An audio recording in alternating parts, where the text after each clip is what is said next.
Conferir. Doutor, a gente estava falando de tromboflebites e também de estrombose.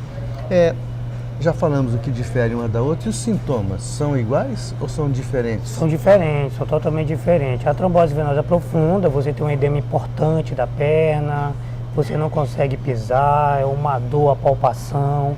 E as tromboflebites não, elas são bem superficiais, ela é um vermelhidão, uma dor, a sensibilidade também, a palpação. E através de um ultrassom, um Doppler venoso, você consegue diferenciar uma da outra. Recentemente nós tivemos em São Paulo o caso do prefeito Bruno Covas. Ele deu entrada no Albert Einstein, um sírio-libanês, com uma tromboflebite. Esse foi o diagnóstico dele e uma trombose profunda. Só que a partir daí foram buscar outra investigação e descobriram que a causa daquilo era um CA na cárdia, que é no estômago. Então, por trás, às vezes, dessas patologias, trombose, da tromboflebite, nós devemos investigar outras doenças, e geralmente as neoplasias, ou uma doença no sangue, que são as hemofilias, as trombofilias, e às vezes ela nos dá, ela indica um sinal que possa haver uma doença por trás daquilo. O uso de um anticoncepcional pode causar, o uso de hormônios que alguns fisiculturistas abrem mão, podem também causar. Então temos que ter cuidado, temos que ter atenção, e além da causa da morte, né? Nós tivemos o caso do Marcos Paulo, que saindo daqui de um voo de Manaus, indo para o Rio de Janeiro, ele tinha uma trombose assintomática, chegou no aeroporto, ele causou uma tromboembolia, levando ele ao óbito. Por isso a importância.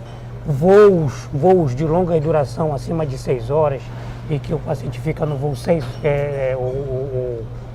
a pessoa fica no voo 6 horas sem se levantar, com a perna dobrada. Nós temos a chamada trombose do viajante, que ultimamente tem sido muito frequente em nossos consultórios. E o que fazer, doutor, nesse caso? O que eu oriento é deambular, se movimentar a cada 2 horas, o uso de meia elástica, de acordo com a sua compressão, que é medida em milímetro de mercúrio.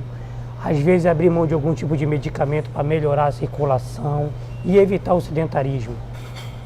Gente, vamos falar agora de sintomas. Vamos primeiro com a tromboflebite, depois a gente fala sobre as tromboses. Certo. Tromboflebite, quais são os sintomas? O sintoma é aquilo que eu havia falado, né? Que são o vermelhidão, a pessoa sente o vermelhão na pele. Começa com isso? Começa com isso, com o vermelhidão, ela sente o vermelhão na pele. Pode se confundir com aquela famosa erisipela que eles falam no passado? Ou não é do seu tempo isso? A erisipela, ela pega toda a pele. E a flebite não, ela pega só um caminho, ela segue o caminho da veia, ela vai pegar o caminho da veia. Ela é migratória. Então é perfeitamente diferenciado. E quando você tem uma tromboflebite no braço e nas pernas, geralmente ela é sinal de neoplasia, que chama-se a síndrome de Trousseau. É um tumor no duodeno, é um tumor na cabeça de pâncreas, pode investigar que você vai encontrar algo. Mas graças a Deus é raro. É só uma questão de informação. E as tromboses? As tromboses geralmente acontecem na gravidez. Por quê? Por causa do uso por causa do aumento da progesterona na pós-gestacional. E em alguns casos devido ao uso de alguns anticoncepcionais. E há 2 anos, há 3 anos atrás, a Anvisa havia afastado o medicamento, que agora retornou após uma correção, e que ela carregava um nível muito alto de um hormônio progesterona que estava causando tromboses em séries no mercado, e com isso ela foi tirada, agora ela volta de novo, mas lógico, depois de uma revisão feita pelo nosso setor de vigilância. Doutor, e o tratamento para cada uma delas? As tromboflebites, geralmente o tratamento ele é clínico. Você pode usar um anti-inflamatório, uma compressa úmida, uso de cremes antitrombos. Às vezes eu uso o anticoagulante para que isso não se transforme numa trombose profunda. Eu particularmente uso o anticoagulante por 15 dias. E é o mesmo caso das tromboses? É o mesmo caso, só que para trombose nós usamos anticoagulantes orais e o uso de meia. Gente, lembro mais uma vez para vocês que o Dr. Luiz Cláudio Lima Cruz, uma excelente entrevista, diga-se de passagem, aliás, uma entrevista, uma consulta que você está levando de graça aí, entendeu? Tem o seu consultório no ICEAM, lá no segundo andar, sala 203 e 206, no Milênio. Telefone 98419-0903. Então, vamos continuando por aqui. Assim, a nível de precaução, doutor, o que pode ser feito para evitar essas doenças? A nível de precaução... Tanto a trombo como a trombose. A trombose. Com relação à tromboflebite, às vezes as causas, se não for por trauma, se ele não for portador de trombofilia, se ele não for portador de nenhum tipo dessas patologias, a gente sempre orienta o uso de meias e medicações flebotônicos. Não é hereditário isso, não? Não, a tromboflebite não é hereditária, nem a trombose. Nem a trombose. E qual é o fator que desenvolve, doutor, uma tromboflebite ou uma trombose? O senhor já parece que já colocou, mas eu queria mais detalhes. Tromboflebite, trauma, às vezes você vai injetar algum medicamento na veia e que esse medicamento ele é irritativo, como os contrastes, às vezes uma punção de forma traumática, ela pode causar inflamação nessa veia. Se você tiver uma doença chamada trombofilia, que é doença no sangue, pode causar uma alteração da coagulação e da parede do vaso. Se você tiver uma neoplasia, uma doença, ela pode causar doença do vaso. Então, geralmente, quando é alguma meio externo ou interno que cause alteração inflamatória no endotélio, que é a parede interna do vaso. A mesma coisa é para a trombose. Mesma coisa, mesmo tratamento. Então a preocupação.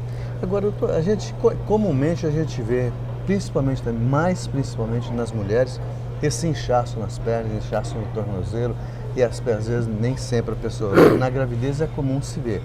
E às vezes a gente percebe mulheres com o tornozelo inchado. O que é preocupante quando aparece isso? O edema, que é o chamado popularmente inchaço, edema, ele pode estar relacionado àqueles que fazem uso de antihipertensivo. Existem alguns antihipertensivos que causam inchaço. A lodipino, o carvedilol, a losartana. Se você olhar a bula, vai estar lá, angioedema, efeitos colaterais. A outra causa é mulheres que têm mioma, que tem o útero aumentado. Ele pode comprimir aqui a rede pélvica. Na pelve você tem uma rede venosa muito grande, que quando você tem uma massa, ela comprime, causando edema. É uma das causas. Alteração hormonal, o nível de progesterona muito alto, pode causar edema nas pernas. O uso de concepcional pode causar edema nas pernas. E geralmente são esses os fatores mais importantes que a gente faz com que a gente raciocine para esses edemas. Em final, gente, o que você tem que fazer? Que nós temos que fazer? Isso é primordial para nossas vidas. Nós temos que ter uma alimentação. Eu não gosto dessa palavra saudável, porque nós caminhamos para tudo que não é saudável. A nossa alimentação está cada dia mais industrializada, cada dia mais com sabores e aromatizantes que não são os naturais. Então, nós precisamos fazer o máximo uma alimentação regrada, nós temos que ter uma atividade física, isso é imprescindível para qualquer um. Não é dizer assim, sou cardíaco, não posso ter uma atividade física. Pode, todo mundo pode fazer. Bom, isso vai ser assunto para um outro programa. Doutor, isto é Manaus e este é o profissional que a gente conheceu e que louva e que, graças a Deus, a gente começa a fazer parte da sua amizade, porque esse espaço é para pessoas do bem. É para pessoas que trazem informações, é para pessoa que está preocupado com a qualidade de vida do nosso semelhante. Muito obrigado pela gentileza de estar conosco e também obrigado ao Novo Hotel Manaus, que abre as suas portas